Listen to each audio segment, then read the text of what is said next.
Hello gamers and welcome to the show. This is the End User Report. And in today's show, Nintendo slashes prices, no trenched in Europe, and we review Bastion. But we're going to do something a little bit different this time, and we're actually going to start from a viewer response from last show, and I believe you have that. Yes, I do. Hollow088 writes, nice. Trenched not available all over Europe, just great. Okay. And for those who didn't see last episode, we actually counted down the top 5 Xbox Live arcade games of 2011. And coming in at number 1 actually was Trenched. And first I want to say to Hollow088, thanks for watching and commenting. And we feel your pain here, because it really is a good game. And this is all because of a Portuguese board game maker who actually owns the right to the word trench and all variations of that. It's really a shame to have something like this. It'd be really a shame to have a lot of people miss out on this game due to a nomenclature dispute, basically. So let's hope Microsoft works this out and gets this done. Apparently they didn't do their research ahead of time. I want to own the rights to the name Ronaldo. Yeah, of course you do. Yeah, I'll be owning the rights to something and get Ronaldo. Think about all the money I can make every time girls say Ronaldo. Alright, moving on to the news. Let's do that. Sounds like a plan. Alright, well, essentially Nintendo has decided to slash the price on the 3DS. As you're probably aware, it's been talked about in the past, previous casts, that it was originally $249. It has now been slashed to $169.99. The good news, however, is if you were one of the Nintendo faithful who did buy the 3DS when it first came out and paid the full price, you are not being shafted the way you may think. Because of your loyalty, Nintendo has essentially said, we are going to give you not 1, not 2, but 20 free games. Yeah, they call it the Ambassador Program, and they've listed some of the games, and we'll try to list all the games that we know that they are releasing. Actually, IGN has a pretty good article on that. I believe Metroid Fusion, Mario Kart, Legend of Zelda, Donkey Kong, the original Super Mario Brothers. Yeah, and those are games on the Virtual Console, so available to you Wii owners. I believe that's also available for the DS. I mean, I don't own one, so. Yes. But I think this. I always thought that $249 was too high to begin with. That's my first thought on it. Second thought, I hope Netflix is paying attention, okay? Because this is how you handle your customers, especially when you're a little bit arrogant, I think. I think Nintendo was a little bit arrogant, saying, you know what, we can charge $249. And realistically, you got to look at this, that I believe the last model of the DS came out in 2009. That's the tail end of 2009. We're talking about a year and a half. That's not that long ago. And you're asking people to drop, another $250. A little bit arrogant on Nintendo's part. I think there was a mixture of things that led to this. A lot of people are pointing their fingers at Capcom and say, "Oh, it's because you canceled, Mega Man Legends." Really, people, really? Come on, move out of the basement. Realistically, it's sales, I think, that did this. We've been hearing about, it hasn't been, the 3DS hasn't met sales expectations since April. The thing was released at the end of March. So ultimately, I think sales is what did it. I think this is a good move by Nintendo. It's dropping roughly $80 in price. That's roughly a 30% discount. Anytime you knock the price of something down by 30%, it looks a lot more attractive. I think what's interesting is if we're going to see what Sony is going to do. That's what I'm interested in. With the PlayStation Vita coming out later this year, I think it's going to be interesting because right now, as far as we know, it's probably going to be priced right around the $299 range. And I think in Sony's eyes, the 3DS is their number one competitor.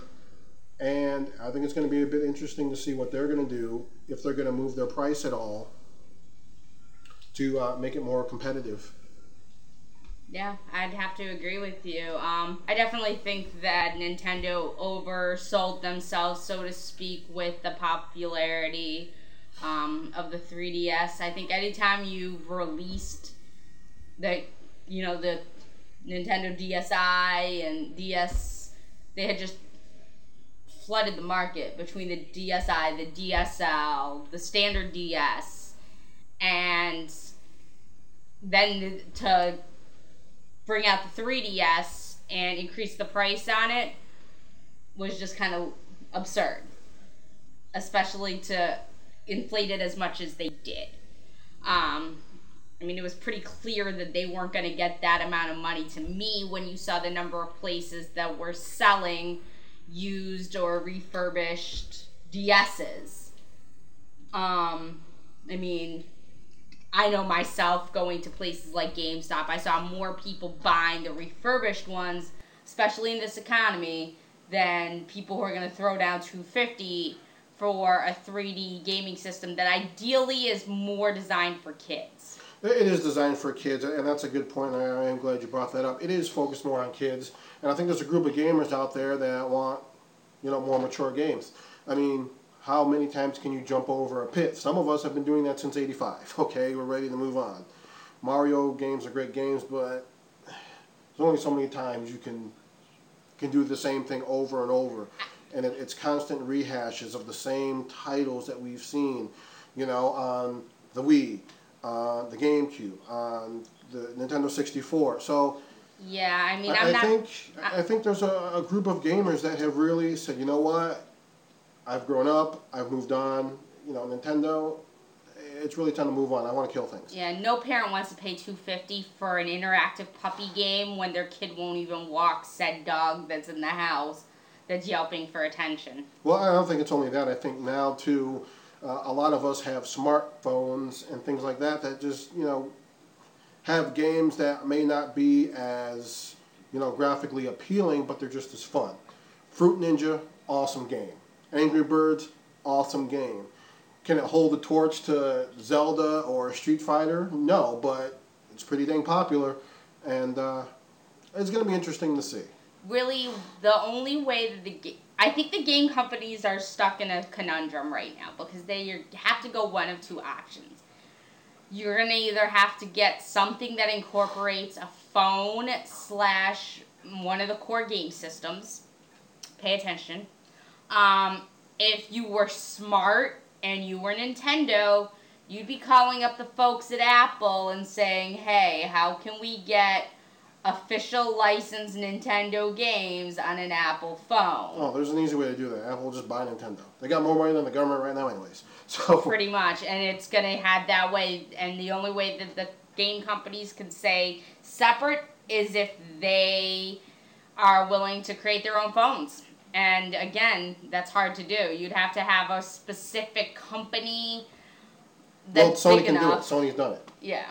But the Xperia Play wasn't that good. So, right. I mean, really, it's just a matter of wait and see. But let's get to the review. And kicking off the Summer of Arcade for Xbox Live is a game called Bastion. So, let's take a look. An old ferry barge sends the kid on his way. The Bastion's real close now.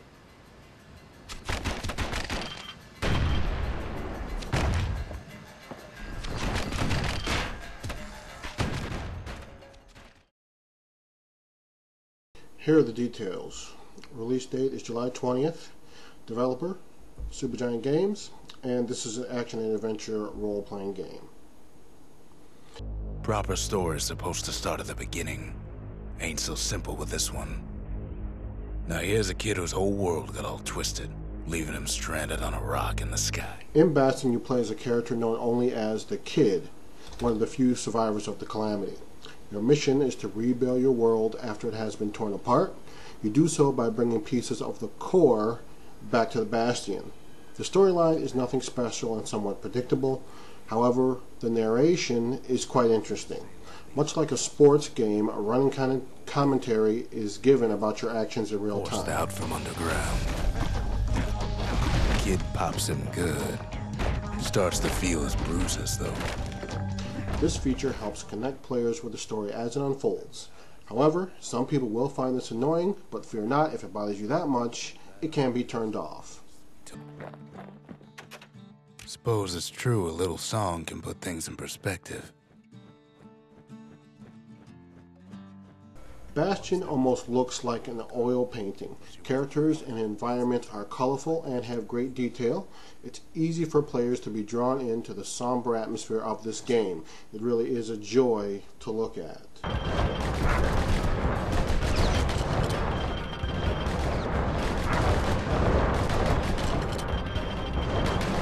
At first, this game seems like your standard hack and slash. However, as you progress in the game, you'll begin to notice just how deep this game is.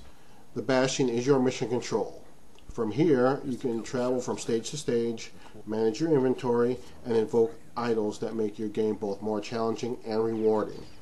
Additionally, you can visit who knows where to not only gain XP to level your character, but you can earn points to upgrade your weapons.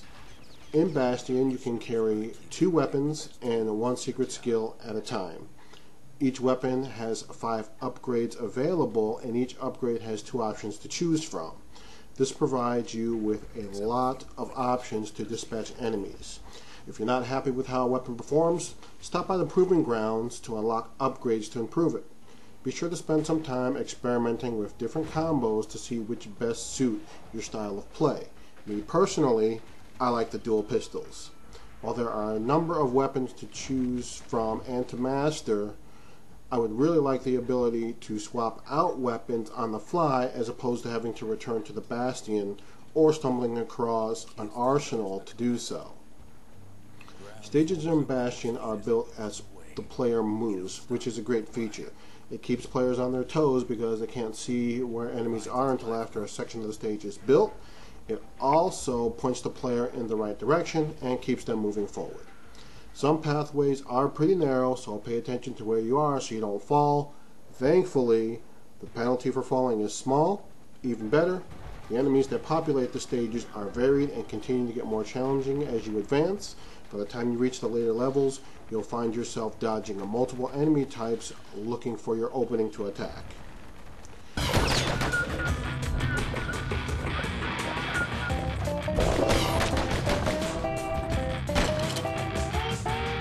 Even though Bastion is slow to start, it's still a great game. You really have to play through the first third of this game to truly appreciate it. Stages are linear, but they don't feel that way due to varied levels and enemy types. Additionally, the game has high replay value. After you beat this game, you can access the new Game Plus option that allows you to start over with all your XP and weapons. The subpar story doesn't stop this from being one of the best downloadable games of the year. I give it a 9 out of 10. Alright, so that was our look at Bastion. Now, last week we actually counted down the top 5 Xbox Live games, 2011, and Bastion is actually good enough to make this list. I feel so strongly about this game. I probably would have put it in at number 2 or maybe even the top spot, to be completely honest about it. I played through it once. I'm actually on my second playthrough with the Game Plus. You get to keep all of your weapons and experience. Truly a great game, so guys, definitely check it out. But that's about it. So for all you guys out there, for more of our videos, check us out on YouTube. We've got discussion boards now open on the official Facebook page under the End User Report. Comment, subscribe, guys. This is Clarence. And this is Lisa. Peace.